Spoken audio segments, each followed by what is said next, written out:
দুবাইতে ICC champions trophy জিতে ইতিহাস গড়ল ভারত। আর এমন জয়ে রাতকে উজ্জ্বল করতে মাতোয়ারা হয়ে রাস্তায় নেমে উল্লাস দেখালো দেশবাসী। টসে হেরে দুবাইয়ের মাঠে ফিল্ডিং করতে নেমেছিল রোহিত শর্মার ভারতীয় ব্রিগেড। তবে শুরুতে নিউজিল্যান্ড যথেষ্ট মজবুত স্থিতিতে এগোচ্ছিল। তারপর ভারতীয় বোলার আর বাড়তে দেননি কিউইদের, কেননা ভারতীয় স্পিনারদের দাপটে 251 রানে 7 উইকেট হারায় নিউজিল্যান্ড দল।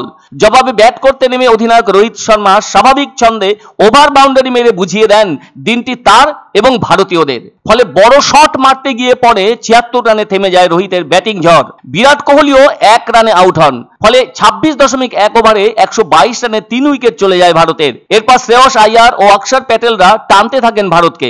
আবার একটা সময় নিউজিল্যান্ড একাধিক সুযোগ তৈরি করে, তাতে কঠিন লড়াইতে পৌঁছে গিয়েছিল ম্যাচ।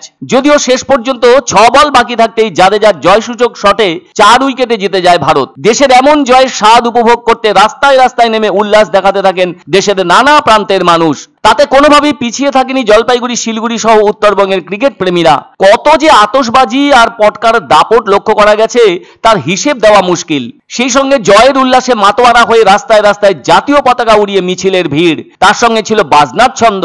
তবে এমন জয়ের ফলে ইতিহাস সৃষ্টি করল ভারত, কেননা 2024 সালের 29শে জুন টি20 বিশ্বকাপ জিতেছিল ভারতীয় দল, আর 2025 সালের 9ই জুন জিতল আইসিসি চ্যাম্পিয়ন্স ট্রফি। এর ফলে আইসিসি টুর্নামেন্টের ফাইনালে প্রতিটি মহাদেশের দেশকে হারানোর নজির গড়ে ফেলল ভারত। নিশ্চয়ই মনে আছে সকলের, ভারত কপিল দেবের নেতৃত্বে প্রথম বিশ্বকাপ জয়ের স্বাদ পেয়েছিল 1983 সালে, হারিয়েছিল ওয়েস্ট ইন্ডিজকে। 2007 সালে টি20 বিশ্বকাপ জিতেছিল পাকিস্তানকে হারিয়ে। এরপর 2011 সালে শ্রীলঙ্কাকে হারিয়ে বিশ্বকাপ জিতেছিল ভারত। আবার 2013 সালের আইসিসি চ্যাম্পিয়ন্স ট্রফি ইংল্যান্ডকে হারিয়ে পেয়েছিল ভারত।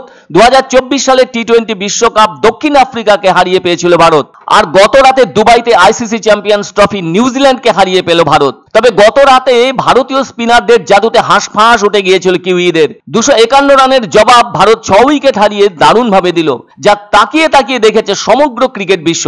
কিউইদের পক্ষে সর্বোচ্চ 63 রান করেন ড্যারেল মিচেল, আর 29 বলে 37 রান করেন রাচিন রবীন্দ্র। ভারতের হয়ে 2 উইকেট নেন বরুণ চক্রবর্তী এবং কুলদীপ যাদব। 10 ওভারে 35 রান খরচ করেন বরুণ, আবার কুলদীপ 10 ওভারে খরচ করেন 40 রান। রবীন্দ্র জাদেজা 10 ওভারে 30 রান দিয়ে 1টি উইকেট পান, আর মোহাম্মদ শামি 9 ওভারে 74 রান দিয়ে 1টি উইকেট পেয়েছেন। হার্দিক পান্ডিয়া 3 ওভারে 30 রান খরচ করেন। তবে ভারতীয় পেসারদের কারণে ভারতের লক্ষ্যমাত্রা বেড়ে গেলেও শুরুটা দারুণ করেন রোহিত শর্মারা।